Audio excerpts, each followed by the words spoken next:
What's up, y'all? So this week we're going to be in James 4, starting in verse 13, going through 17.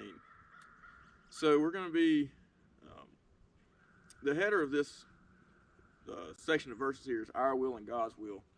So James is a brother of Jesus, and he's writing to the Christians that are outside of Israel. So there's not a huge Christian population to the people that he's writing to.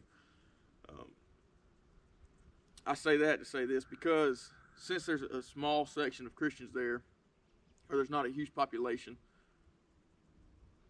the world has a way of operating that does not glorify God. So he's writing with that intent to allow these people to assimilate to God's will versus their own. So starting here in 13, going through 17. Come now, you who say, today or tomorrow we will travel to such and such a city, spend a year there and do business and make a profit. Yet you do not know what tomorrow will bring, what your life will be, for you are like a vapor that appears for a little while then vanishes. Instead you should say, if the Lord wills, we will live and do this or that. But as it is, you boast in your arrogance.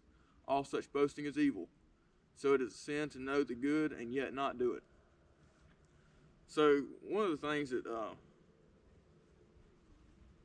I kind of adopted, because it's a kind of a southern saying, but Lord willing, whenever I truly understood the meaning of that saying, it gave me a different perspective on it.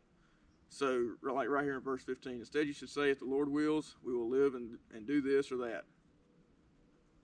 What that's saying is, if it's in the plan of God that He's written out, that's what He wants us to do, that's what we'll do.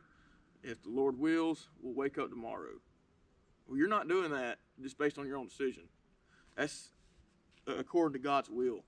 So every decision you make, you have to search your heart. Are you making it out of a selfish decision? Are you making it out of an arrogant decision? Are you doing it because that you truly know that that's what God would tell you to do?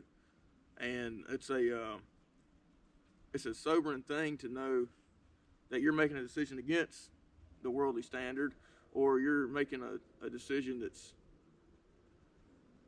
the amount of peace that can come from a decision that you make to serve God versus serving yourself or serving the world is a huge difference. Huge difference.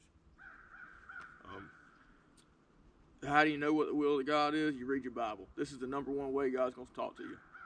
And it's a sobering thing to realize that you say, today or tomorrow we will travel to such and such a city, spend a year there, do business, and make a profit.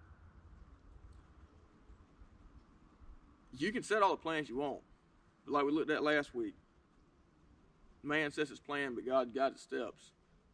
It doesn't matter what your plan is. If it's not according to the will of God, it's not going to be blessed. That's just something to consider whenever you make any decisions, big or small, how you live your life, how you discuss things. But that's about all I have for this week. I know it's a short one this week, but that's about all I have. So that's the welder's perspective on that. Y'all have a good one. We'll see y'all next week. Thank you.